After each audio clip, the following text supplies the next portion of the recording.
Let's always put our hands together for the word. All right. Barefoot Believing. And have you ever seen a child running barefoot through the soft green grass, a smile on their face, not a care in the world? That image is the essence of believing. Believing is simple, happy, focused, in the moment, and connected to all things alive and free. Now, on the other hand, have you ever doubted yourself or what you believe? Have you ever been concerned about your health and finances? Have you ever secretly wished that you were powerful or famous? Most people have all those things. Did you know that small children never, ever have these thoughts? They don't doubt themselves. In fact, they think the world revolves around them. They don't worry about money or health. They don't even know what being famous or powerful is. And it's because in their minds, they're already famous to the ones who matter. And today we're going to take a jog from the garden to the mountaintop to see what steals our innocence and rearranges our believing. And we'll also take our shoes off, put our toes in the soft green grass, and once again connect with the amazing abundance that God has already given us. So to maintain a childlike believing, first you have to really know you're loved. Now, this is a lead up to what I'm getting to here, but when my son was a little guy, he once held my wife's face in his puffy little hands, and he looked into her eyes and said, "Mom, why does everybody love me so much?" See, to know that you're loved and to connect with those who love you is the foothold of barefoot believing. You have to know that you're loved if you really want to believe. And here's a quote from Chief Seattle. Humankind has not woven the web of life, but we are but one thread within it. Whatever we do to the web, we do to ourselves. All things are bound together. All things connect. End of quote. See, the moment a person feels unloved is a moment their innocence is lost and their believing is compromised. And this happens at different times for different people. Depends on family, friends, coaches, teachers, but it's always somebody in a position of authority that taints our dreams or scatters our believing. It always is. I asked my wife last night if she could remember the moment the youthful vision of her future was lost. And I thought she'd say when she was a little kid, something happened. And she told me it was when she was in college during her getting her degree in teaching. And Josephine had her first classroom and was doing student teaching in Jersey City, New Jersey. And the teacher over her had a very sick husband and was having a lot of personal problems. And the older woman took out her frustrations on Josephine, which resulted in low marks. And Joe said that older teacher's criticism totally changed her view on being a classroom teacher, and it really redirected her life. A few comments.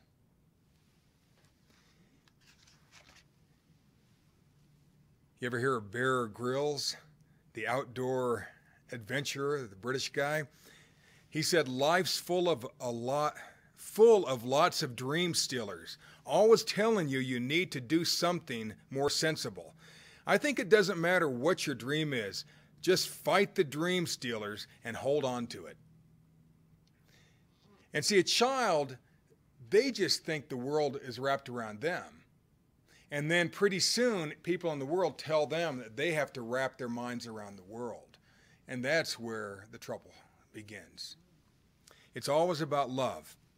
And let's start our barefoot believing adventure with the two most pure people who ever left footprints in the soft soil of earth. That was Adam and Eve. Or literally, her name wasn't Eve until after the fall. Her name was Isha. That's what Adam named her. And so the term Eve doesn't really apply until after the fall. So Genesis chapter 2. Go ahead and turn there. Genesis 2, we're going to read 22 and 23. And Adam said, now he just first met this girl. He first saw her, and he said, "This is now bone of my bones and flesh of my flesh. And she shall be called woman," and woman is Isha, because she was taken from man. And then he continues, "Therefore shall a man leave his father and mother, and shall cleave unto his wife, and they shall be one flesh." This is one of the first statements that any human ever spoke to another human is right here. He named her, and he told her, "You're the flesh of my flesh. You're the bone of my bones. You're the heart of my heart." You think that would still work today for a young man? Oh, yeah. Yeah. Because that's love. Love in a marriage is to become one flesh. It's to make two people move as one. And the more people work on that, the better their marriage will be. Or friendships. It's exactly the same thing. A friendship can be exactly the same. You become one. And so he had true love, pure love, barefoot love. And this love for self and others is important because it sets a standard for our believing. Love yourself and love others. Now, what did Jesus say was the whole duty of man? Who knows?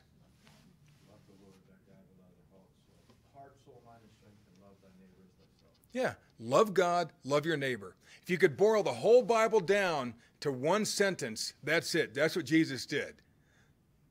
And that's really the lesson right here from Adam and Eve. Love God and love your neighbor. Love, and the only neighbor was Isha. But imagine two perfect people seeing each other for the first time.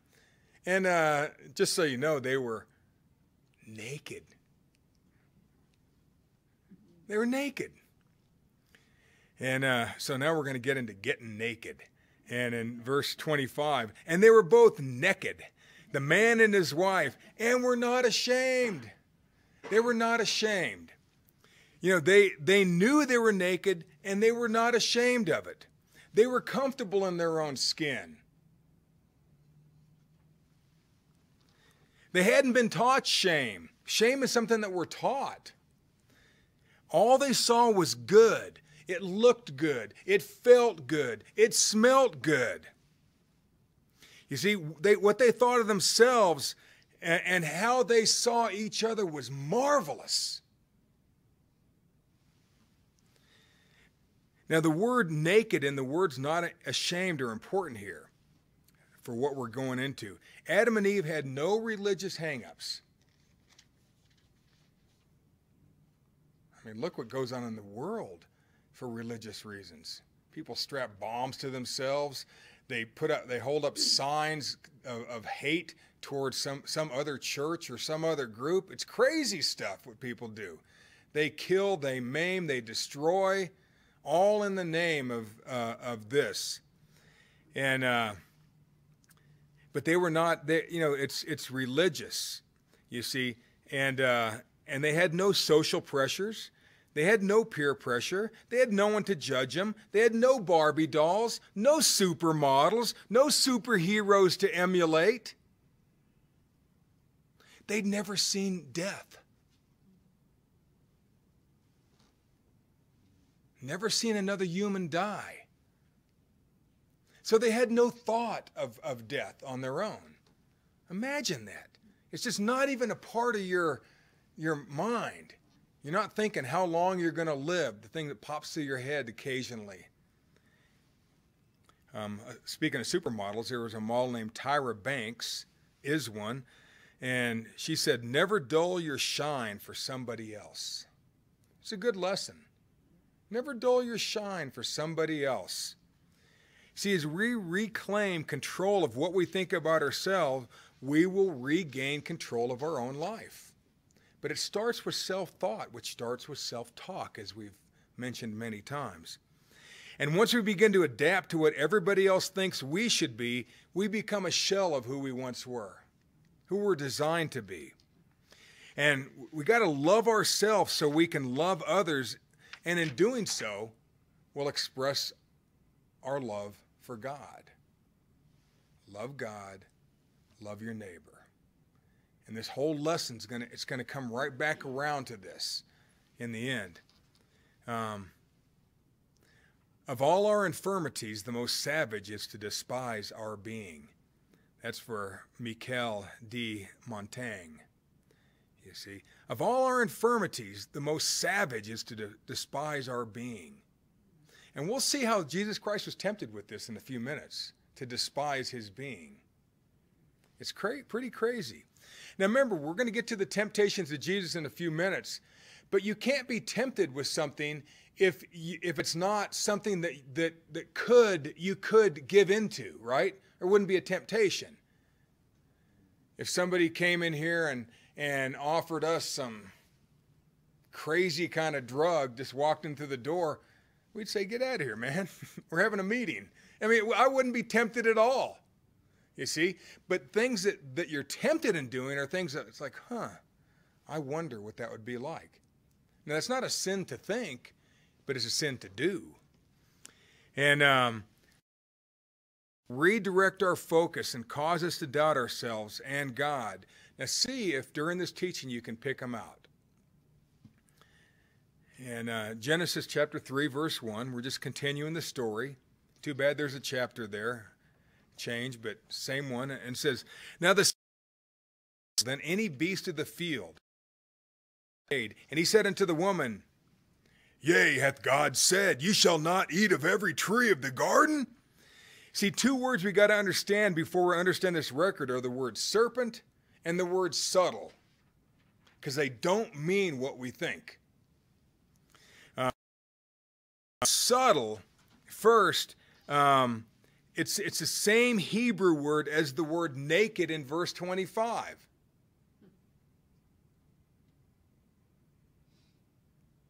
You got to wrap your head around that one a second.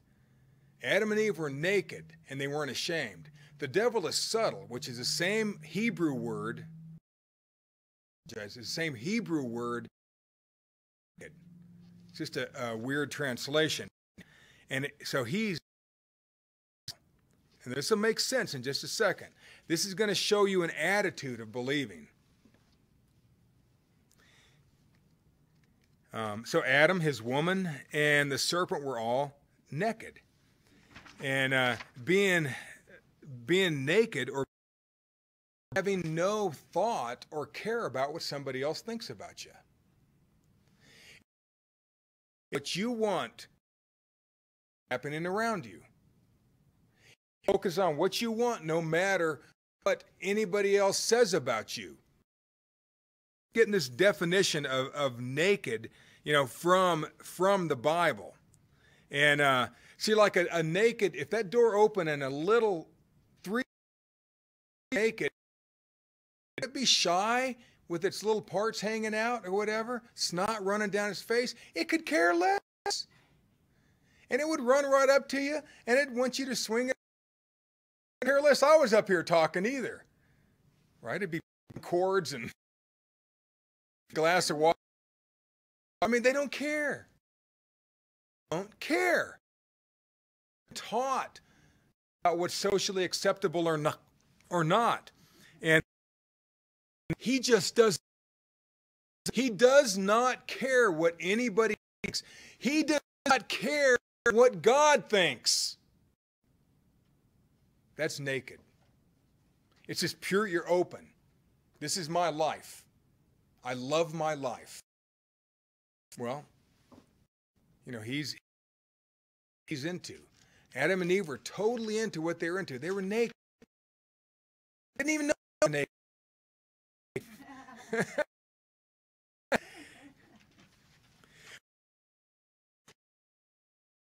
In your process.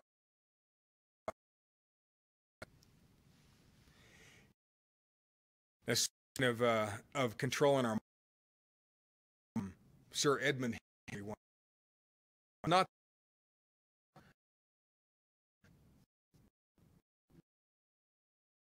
and you know they were the first up. Now they have just troops going up there to. Of course, you heard about week. So it's 13 Sherpas were carried away in a and so they stopped it for the season, helping everybody else climb it. But I mean, the point is we ourselves with what you think of yourself. Conquer yourself. Step. And uses the same trick on Jesus, but it didn't work. It worked, but it didn't. Jesus. You see, Isha were naked and unashamed, knowing all the love of God. They had no thoughts whatsoever of except God. All they knew is that God loved them. No life at all. On the other side, naked and unashamed, having no care, God thought. With just he still has. Isn't that crazy? You're going to have to believe. Friends, it's always free will. It's always. Was Lucifer originally created perfect? Yeah, he changed, right? Free will. Free will. Isn't that crazy? Forever. After the gathering together, just and the unjust, you will still to believe or not believe. That's pretty loving of God to do that. Loving. See, both of those allow total others what they want, and they just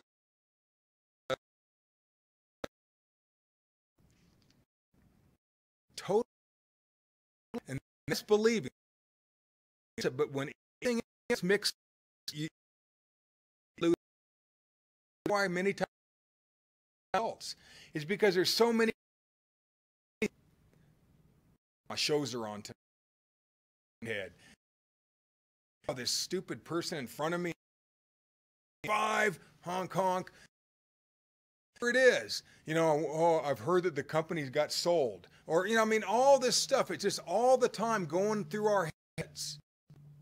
Plus the stuff that was pumped in your head in childhood. And if you get rid of the focus, you always get love is the answer here. Love's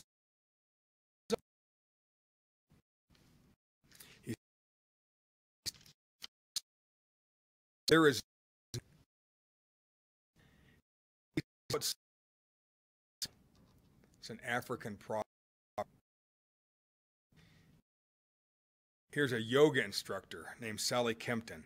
She said it's hard to fight an enemy who has an outpost in your head. Sometimes we can be our own worst enemies. And the worst thing we can do is to despise ourselves. Yet, how many times have we done it? Oh, Mark, you're so stupid.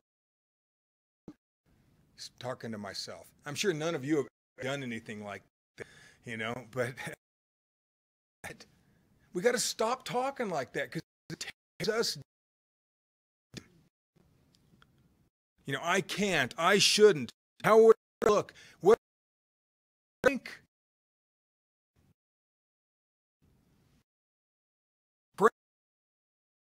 Toddler does that. Adam and Eve did that. They were running around like naked toddlers. And not a every need supplied and powerful. They controlled what was going on earth. Pretty wild. See, we're trained to put ourselves down. Now watch what happens. And we're going to talk about the shiny serpent here. Remember, the serpent was more subtle, Genesis 3:1. And the term serpent is such a poor translation, but the devil loves it. It has allowed him to hide behind a snake for thousands of years. A snake. It's ridiculous. Not even what a good word of the word Nahash. And if you study it out, junior high level study, but really mean shiny one. Who was the devil? Who was this serpent before he fell? What was his name? Starts with an L. Lucifer, the angel of light. So you think he knows how to manipulate light? We'll see this in a little bit here. So he was once the angel of light, and so this serpent, it just means a shiny. Now remember what we talked about, the angels that were sitting at in the tomb of Jesus, or who rolled the stone of lightning. What did those? They just passed out. They just didn't know how to process it. That's what's happening to Eve right now. This is so much to take in. It was so much to take in. And all this shiny one asked her was 2 questions, and it redirected humanity. 2 statements redirected humanity. You think words don't make a difference? You think what you say to your children or to your husband or to your wife don't make a difference? It's all going into that computer of a brain. It's got to be especially good to each other. Be good to everybody, but especially good to each other. I mean, this guy was the most beautiful being God ever created, which means he was even more beautiful than those other angels, whatever that means. He was the shiny one. He was the most beautiful thing ever. Now, we think Adam was a good-looking guy? Perfect? Adam dulled compared to this shiny one. I mean, she loved Adam, but he was nothing compared to this fallen angel, the serpent, the shiny one, the devil, the adversary, whatever name you want to peg him with. See, he still knows how to hide in plain sight and how to pull out stops. He knows exactly how to turn on the charm or turn it off. That's how people get played. You see it all the time, don't you? In business, people come in, they're real nice, and next thing you know, you got a knife in your back. You know, it's crazy. You thought they were your friends. You know. Now just don't turn here, but 2 Corinthians 11:3 says, "But I fear," this was Paul saying this, "lest by any means, as a serpent beguiled Eve through his subtlety, so your mind should be corrupted from the simplicity that's in Christ." Do a study on that sometime. See, to beguile is to fool or seduce totally. Eve was 100% smitten. She was like, she's like, remember seeing the 1969 when the Beatles came to New York? Was it Ed Sullivan Show or whatever? You know, and the girls in the audience, they're like, you know, they were crying. They just didn't even know what to do with their emotions. That's smitten. That's how she was more smitten than that. It was like, you know, she was just putty in front of this being. He was magnificent. He was beautiful, and she had never seen anything like it, not even Adam. And the word simplicity in this verse is equally awesome, and it means a single mental focus. It's pure, uncut believing, like we were talking about. It's nothing mixed in. That's pure. That's a childlike believing. That's barefoot believing. There's nothing mixed in. There's no shoes. You feel everything. You're connected with the ground. You're free. Just think about the term barefoot. You know, that is believing. It's just barefoot. It's great. And see, and then 2 Corinthians 11, you don't have to turn there again, but just verse 13 and 14 of that, it says, for such are false apostles, deceitful workers, transforming themselves into the apostles of Christ. And no marvel, for Satan himself is transformed into an angel of light. So right here it tells you that he can do that. He can switch it on. He can turn on the shine and he can turn it off. And those are usually the best actors, the best deceivers. See, these people who were acting like the apostles were trying to act like they too had been with Jesus. The apostles probably acted a certain way. Got to remember, they hung out with Jesus for a year. They would have taken on some of his characteristics, would they have not?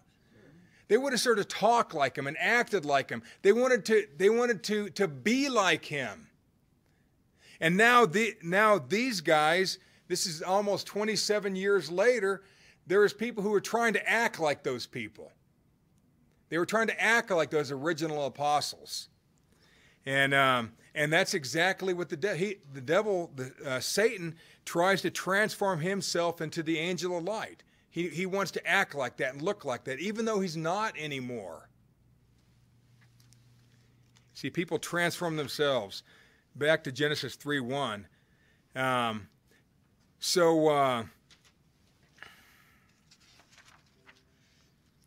Let me see. So the word subtle, of course, on that verse is the same word as naked, like we said. Serpent means shiny one. We've done that. And the first of two questions that the devil poses to Eve causes her to reconsider her entire belief system. And the first one is this what you really believe? And think about, Josephine was telling me at her college, she had professors that one of them, his major premise was to get people to question how they were raised and question the religion they were raised in. I mean, that was his theme, his thing. And you know, a lot of professors do that. They think it's just, like I said, the smarter somebody is, a lot of times the less they really trust in the spirituality of God. Like I said a couple of years ago, even one of the greatest Americans, Thomas Jefferson, he cut out he had the Gospels and he cut out every reference where Jesus did something spiritual, and he just wanted the moral code of Jesus. So he believed in the moral code of the word, but he didn't believe in the spirituality of the word. And somebody like that wants other people to think the same way. Without a humble but reasonable confidence in your own powers, you cannot be successful or happy. That's Norman Vincent Peale. So the first step down is self-doubt. It's to doubt your own spiritual nature. And the first step is the polluting of our own believing. It's to add self-doubt into the thoughts that roll through our head. You know, am I sure I really believe this stuff? What are people going to think if they see me, hanging out with this person or this group? That kind of stuff. What are other people going to think? When you start questioning your motives, if you know they're godly and that they're right, you're beginning to get played. And if you can just learn to see that point, see that hand on the switch, when you begin to question what you really believe, or question how you believe about yourself, that you're getting played by somebody. Now, there's a lot more access to us today. We get television, radio, song, the internet, text. I mean, all kinds of stuff is going into our head all day long. It's hard. And so, verse 2, the woman said to the serpent, that brilliant and powerful spirit being, we may eat of the fruit of the trees of the garden. And, basically, I'm just going to summarize some of this. He basically got her to question what God had really told Adam and her. Or told Adam and Adam told her. Began to question her belief. He got her to question. And she gave the wrong answers. She told this shiny being what he wanted to hear.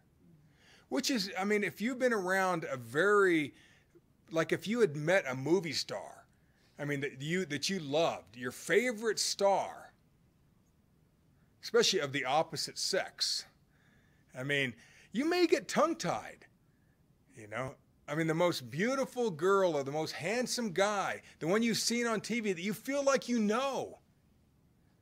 You may say something that you would have you might regret later. You may tell them what they want to hear because you don't want them to think less of you. Remember, this was a brilliant, beautiful thing she was talking to. Intimidating. And so she does this, and then and so basically he gets her to question her belief. And then verse 5, we'll just skip to that. It says, "For God knoweth that in the day that ye eat thereof," the devil told her this, "then your eyes shall be open, and ye shall be as gods, knowing good and evil." You're going to be gods. I like how it's in the plural. He's telling her that you and Adam are going to be like gods. It's a common term today. But just think, didn't they already have everything? Adam and Eve, they had everything. They owned the world. Basically. Well, not basically. They owned the world. And now she wants more. And you're going to see the same trick come with Jesus Christ in a second. So, it's pretty wild. So basically, that she doubted her belief system, and then she wanted more. She wanted more power. They already had power. Now she wanted more power. Verse 7, "And the eyes of them both were open, and they knew that they were naked. And they sewed fig leaves together and made themselves apron." This is the first time that they realized they were naked. It's because something else was mixed in there now. They cared more about what the devil thought than what God thought. Their believing was compromised and diluted. And so now I want to jump to something. I gave some handouts here. And these are rough handouts. So I wouldn't make copies and hand them to everybody, but they're good, and it'll help you follow this now. And so who told Adam and Eve that they were naked? The shining one, right? And that and what it's really saying is they became more self-aware, and they saw something in them that they didn't like. It's the first time that they ever realized that the innocence was gone. They felt inferior somehow, some way. Sort of weird, but it happened.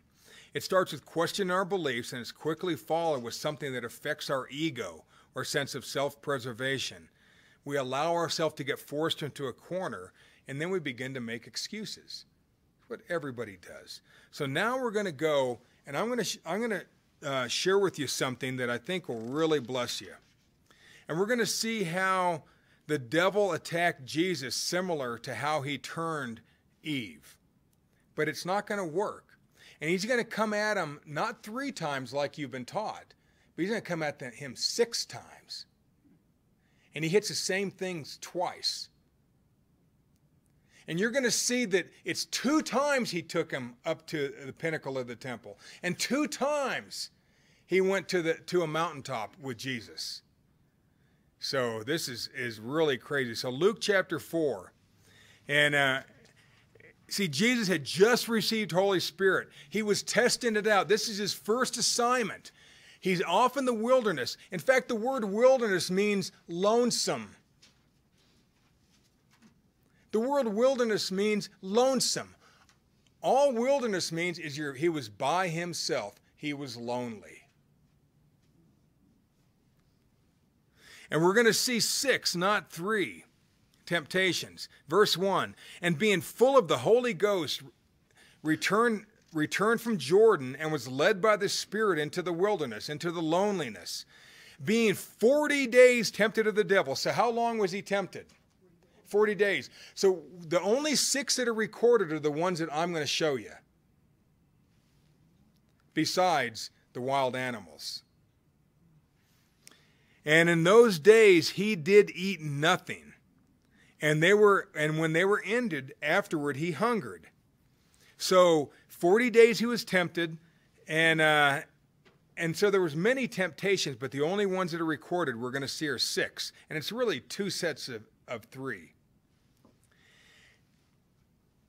And the devil hit him up twice with the same things, and I was asking myself, why? Why is the devil going to hit him up twice?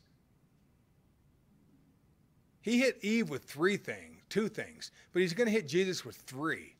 And we'll see why. But then he does it twice. And I thought, because he had to come back a second time, because what he tried out on Jesus had worked on every other human on earth. It always had worked before. So he comes back and gives it a college try. And he ups the ante. You know, he ups the stakes in the second set. And you'll see, you'll like this one. Here's trick 1, physical need. The answer to this is God supplies our needs, so love God. And so verse 3, and here we go. And the devil said unto him, if thou be the Son of God, command this stone. Now, is that in the plural or singular? This stone, that it be made bread. And Jesus answered him, saying, it is written, that man shall not live by bread alone, but by every word of God. Now, here, he uses the word devil. In the companion one that we're going to see in a minute, the one that is similar to this, not identical, he uses the word tempter. There's a difference. And so remember, stone is singular, so remember that. So this is all. The first one was just your physical need. You're hungry, man. You're special. You're the Son of God. Turn this stone into bread. Jesus said, don't live by bread alone, but by every word of God. Now, trick number 2. This is the promise of power. So, but also to tie this into Eve, if thou be the Son of God. Now, what might that get you to do? Doubt. To question if you really are. If you're really the Son of God. It's sort of like, I dare you. You can't jump off this house. You know, when you're a kid. I'll bet you can't shoot a hole through that car window when it drives by, you know, with your BB gun. You know, I mean, these stupid dares that kids and people do. You see, if you're really the Son of God, then just turn this stone into bread. You raised people from the dead. You raised yourself you got up from the dead yourself. Or you hadn't yet, but you will. You see, you get the idea here. So he's questioning. He tried to question his belief, but he threw in there. He hit a physical need. Trick 2, promise of power. Verse 5. And the devil, taking him up into an high mountain, showed unto him all the kingdoms of the world in a moment of time. And the devil said unto him, all this power will I give thee, and the glory of them, for that is delivered unto me, and to whomsoever I will I give it. I have power, and I can give it to whoever I want to, he's saying. He said, if thou wilt worship me, all shall be thine. And Jesus answered and said unto him, get thee behind me, Satan, for it is written, thou shalt worship the Lord thy God, and him only shalt thou serve. And this is wild. The word taking him up into a high mountain. The word taking him up is the Greek word paralambano, and it means to hold someone close. That means whatever that being looked like at that point. He put his arm around Jesus and held him close, and they walked together up this. He didn't like fly him up. You think God would have allowed that? Would Jesus have allowed himself to be manipulated to that degree? No. The devil can't make him appear here and here. Why would that have happened? It's good on Hollywood. They walked up to a high hill together, but it says he held him. He grabbed his arm, he grabbed his shoulder, grabbed the crock of his neck, whatever he did, and they walked together up this hill. And the word world there, it's interesting. It's oikoumene, and it means the habitable places on earth. And most times in secular writings of the day, it meant the Roman Empire. It means where people are. This has come into play. So he said, I can give you, he showed him the kingdoms of the world in a moment of time. Now, just to understand that, you think, well, how could he have showed him? Did he give him revelation? Well, of course not. Of course not. Now, you have something at your house probably called a television, right? And on this television, it has a screen, right? It's just light particles hitting things in that screen, and it causes an image to show. Couldn't the devil do? He's an angel of light. How many years did it take us to figure out the television? I mean, a lot of years. What was it, the 40s or something like that? And these different tubes came in, and then television in the 50s became a big deal. Heck, I had a black and white TV until 1985 or 6. You know, I'd never even had a color one. And color was like, wow, this is cool, you see. Now, of course, you wouldn't even think about not having that. I just got rid of a tube television 2 weeks ago. I finally have a flat screen. I'm like the last person on earth, So this world. So he took him up. He grabbed him. He took him up to this high. Imagine Jesus having to walk with this thing. But he probably didn't look grotesque. He probably looked like something Jesus would want to walk with. How else could you be tempted? Might have been exactly what Eve saw. The shiny one. And he goes, I'll give you all this power and glory. And that's only here of the whole Roman Empire. You can be king of the world.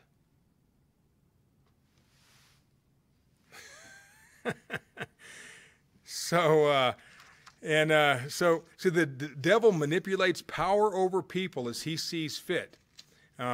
He's limited, but he's only limited by the Spirit of God in action, which this teaching really revolves around operating in the Spirit of God. Really. You believe to operate spiritual power, but it also works with just regular believing. Now, trick number 3 is prove your worth. And the answer to that is your life is precious, so love yourself. Verse 9, and he brought him to Jerusalem. And that word brought, all again, is paralambano. It means to take, to hold, and to move together. So now this being, now could he have been, if he walked into Jerusalem, could he have been all shiny and glowing and all that?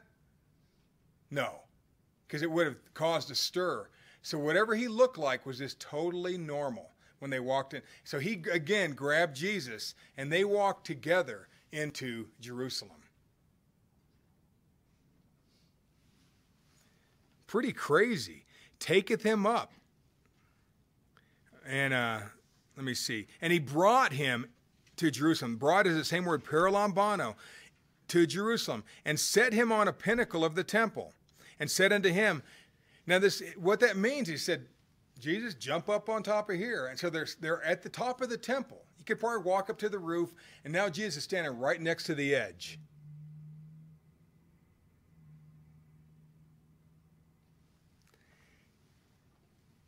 If thou be the Son of God, again, cast thyself down from hence. Throw yourself off. For it is written, look at the devil quoting the same thing. For it is written. Now he's throwing it back in Jesus' face. For it is written, he shall give his angels charge over thee to keep thee. Now Jesus hadn't experienced this stuff yet. He hadn't had angelic beings that I've read about in the Bible. This may have been his first angel he ever saw was Lucifer. That he shall give angels charge over thee to keep thee, and in their hands they shall bear thee up, lest at any time they dash thy foot against a stone. In other words, they're not even going to, just jump off, Jesus. Just jump off, because the angels are going to catch you. They don't even want you to stub a toe. They don't even want you to stub your toe. So, come on. Come on. Imagine him just sort of touching his back, ready to, he might have been standing there with them. I'll jump with you. Let's go.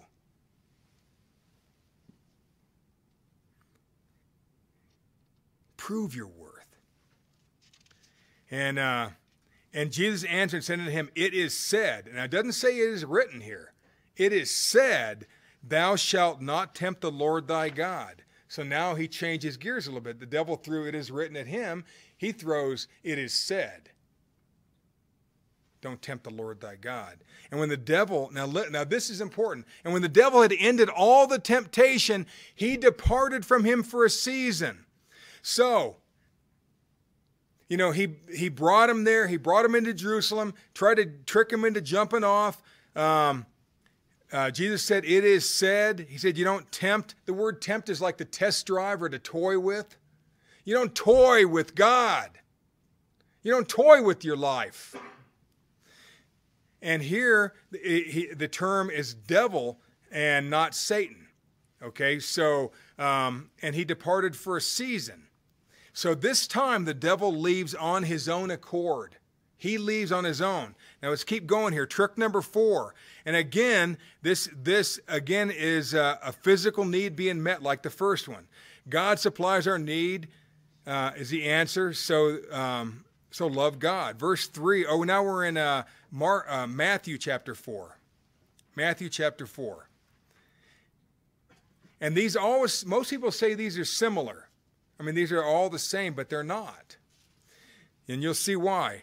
Verse 3, and when the tempter came unto him, the first one, if you look over to the left, it's the devil. The tempter here came to him and said, if thou be the Son of God, command these stones.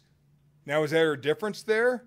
Yeah, it's more than one, be made bread. Now, so he might have come back even days later. We don't know. I don't know the timing of all this. But he came back a second time. Enough time to do this again. And he starts all over again. Make these stones, not just this one. Now you're really hungry. Now make a bunch of bread. And Jesus said, it's written, man shall not live by bread alone, but by every word that proceeds out of the mouth of God. And see, the devil came back to him after a period of time. And stones is in the plural. Trick number 5. Again, prove yourself. The answer, your life is precious, so love yourself. Verse 5 of Matthew 4, then. And this word then is the Greek word tote, and it means in quick succession. So he did that first thing, and then immediately after that after the stone thing, then the devil taketh him into the holy city. Now we see 2 and 3 are they're transversed here. And so he takes Jesus back into the city, again the second time, and setteth him on a pinnacle of the temple, and saith unto him, if thou be the Son of God, cast thyself down, for it is written, he shall give his angels charge concerning thee, and in their hands they shall bear thee up, lest at any time thou shalt dash thy foot against a stone.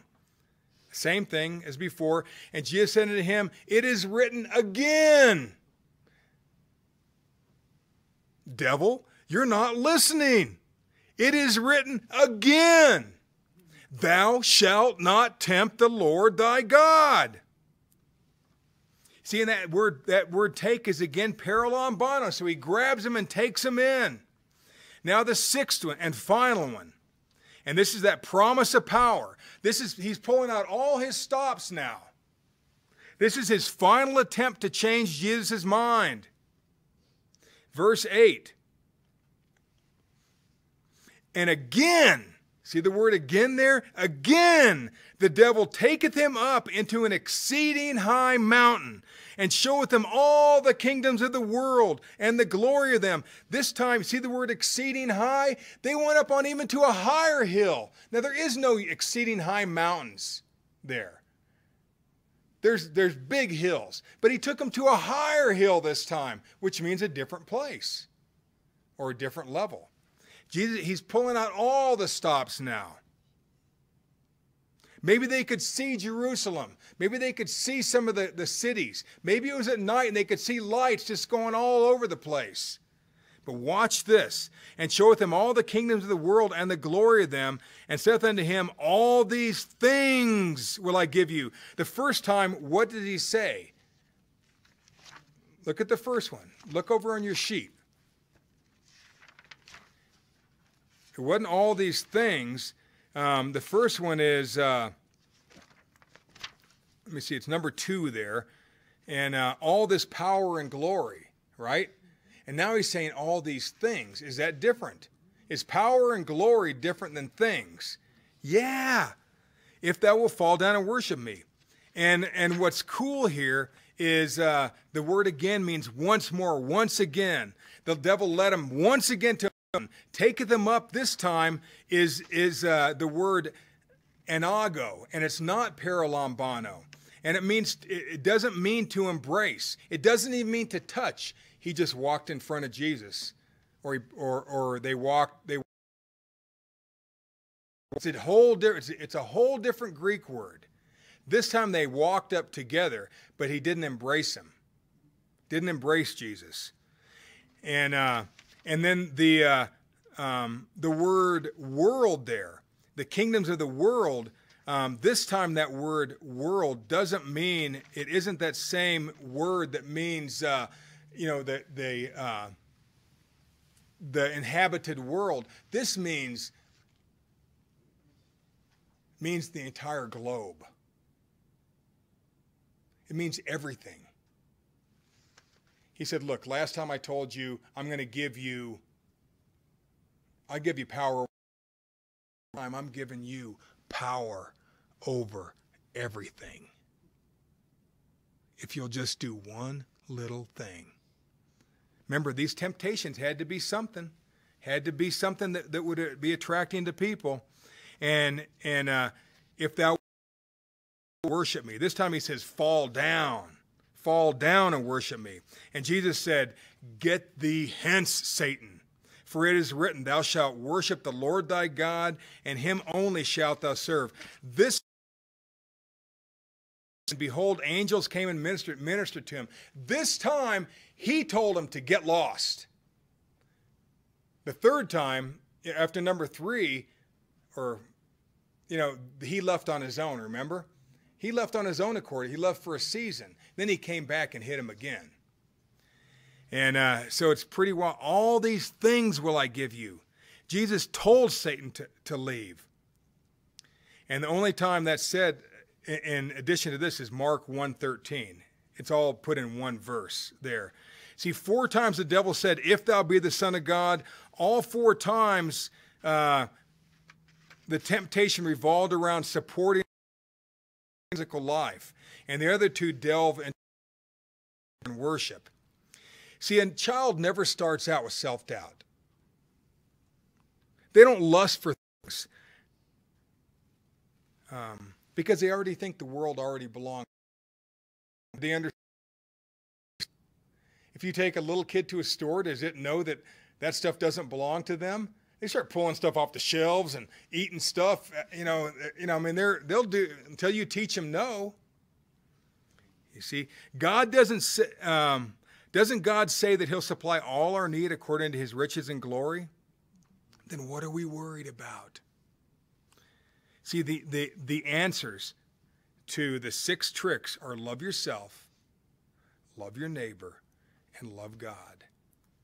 And that is the power of that believing.